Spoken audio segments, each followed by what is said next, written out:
Right, so I've been asked this question a few times, and as most of you probably know, Shag in the Wind had his bike stolen, and he sent me a message asking me the pros and cons of a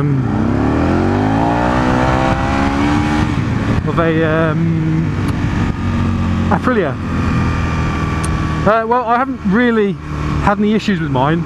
I know people have, but I've had mine nearly 4 years, and I've had no issues, no, apart from servicing and pads and tyres. My mate's sort of stuck on the lights. Yeah, apart from the odd servicing item which you'd get on any bike, I've had no issues with mine. The only problem I do get occasionally is to do with my data tool immobiliser, and that's to do with the fact I've got a factory one and an aftermarket, and sometimes they screw with the ECU a little bit. But yeah, that's easy. You know, you can either take it off or sort it out another way. So the pros, it's different. You know, you don't see very many of them. Italian designing, I think it's better looking than the Japanese bikes, but that's my opinion. The noise, being a twin, but that's again, it's preference again. The differences you'll get between this and inline 4 is the torque. You probably see how easy it is to lift. I mean, this bike will lift from front wheel lift from 3,000, 4,000 RPM. So you're in the power range all the way from the get-go. Whereas in inline 4, you know, you get up to sort of 7, 6, 7, 8,000 revs before you get the power. Disadvantages: you're going to lose a bit of top end speed. This is probably 10 mile an hour slower, I suppose, than the ZX10, R1, whatever. You know, top speed of this is about 178, and I know some of the other bikes like that, they topping out about 185 and whatnot.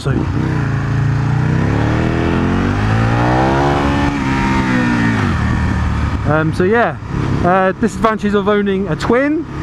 This isn't to do with it'd be any twin.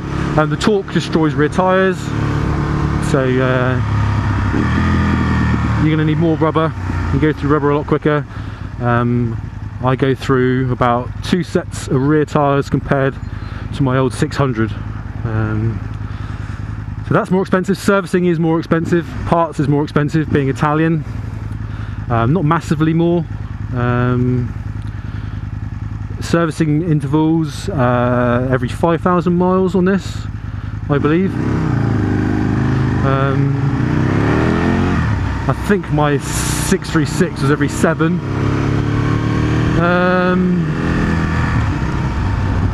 Yeah, I mean I love it.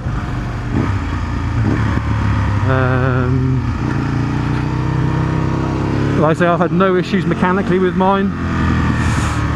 One thing you'll be careful of though, right, this is where it gets confusing with Aprilia. 2003, 2004 was the switch over from the old shape to this shape.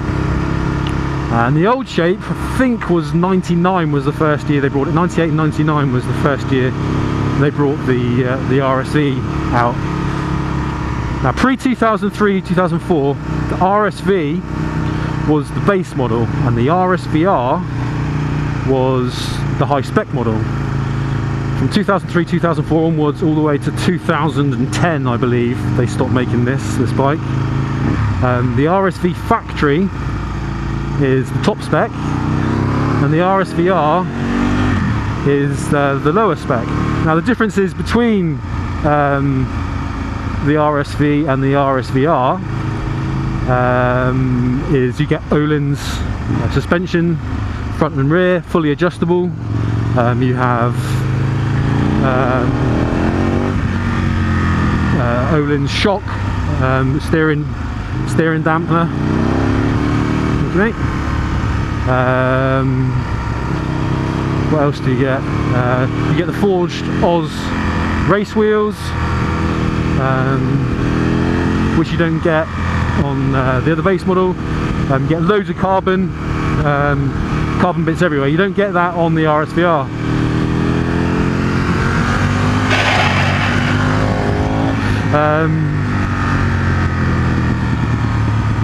One thing you've got to be careful of though, from 2000, this is where it gets complicated, from 2008 onwards on the RSV-R, they actually fitted it with Öhlins suspension. So there are quite a few fakes out there. The way you can generally tell the fakes are the wheels, because the wheels are about £1,500 for the pair, which is what, $2,200 for a set of the Oz wheels. So that's basically how you tell them apart. Like I say, there are some copies. Most people don't tend to copy the bikes, because like the Öhlins suspension on the front is like £1,500 by itself. The rear shock is like £600, like $1,000 for a rear shock, $2,500 for the front suspension. So yeah, I mean, generally you can buy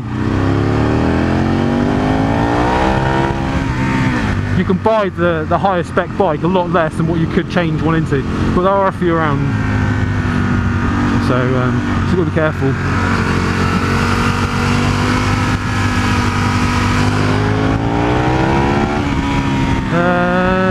So yeah, right, and the difference between the RSV and the RSV4 is the RSV4 is a beast. Basically, the RSV4 and the BMW S1000R are basically as close to a race bike as you can get. The RSV4 is a V4 1000cc, so you get the top end, you get sort of the best of both worlds with that. It's an animal for sure. It's a lot smaller, fast as hell.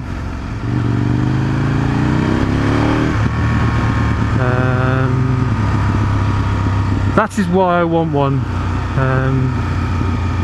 because they are fast as hell.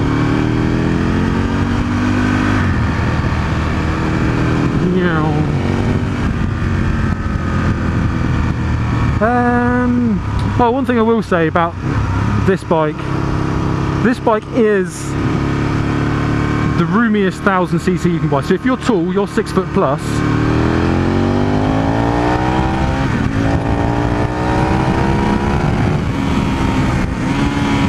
this is the bike. It'll fit you really well. I'm basically 6 foot. I'm a big guy.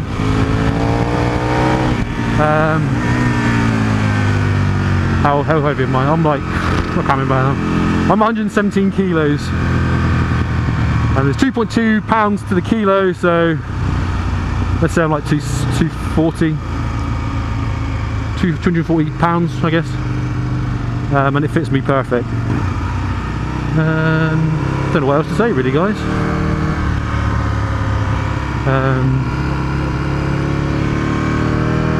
I've lost my riding buddy. Don't know where he is.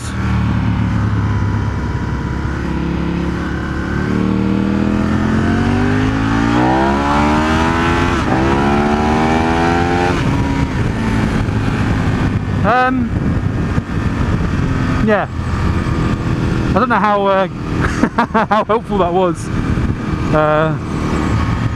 with the differences, the pros and cons. Yeah, it is more expensive, it is, but I like riding something that's unique, you don't see very often.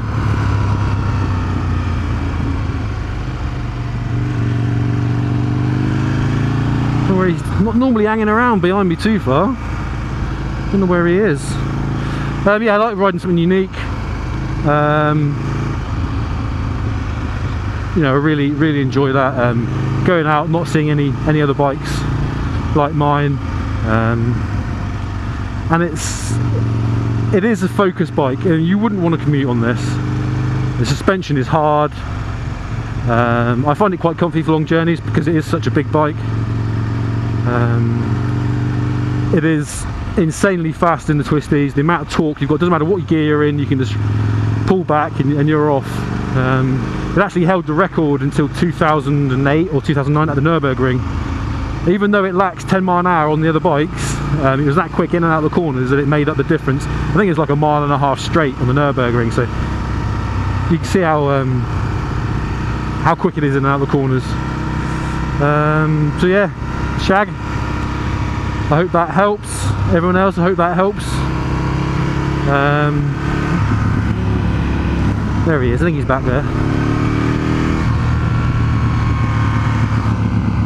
Here he comes. Yeah, I hope that helps. Any questions? I'm sure I've missed plenty of things. You know, just write me a message in the comment, PM me or whatever. If I've missed anything, I can always do another video. In my opinion, this bike is awesome. Is he back? He's back. Actually, Dave, behind me, he's the only person who has ridden my bike ever. He is one of the trusted few.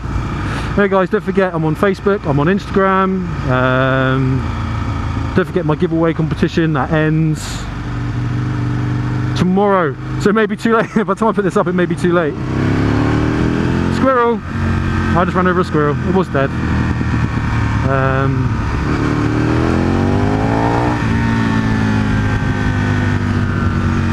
Yeah. Facebook, Instagram. Cheers, guys. I think that'll be all. Don't forget to, if you want to be voting on the pictures, you have to be liking my Facebook page, and you can go and check all the competition winners out. I'll put them up tomorrow, and then 5 days after they're up, they'll be into the hands of Dangle van Bulbag to pick the top 3. Nothing to do with me, so there you go, guys. Bye again.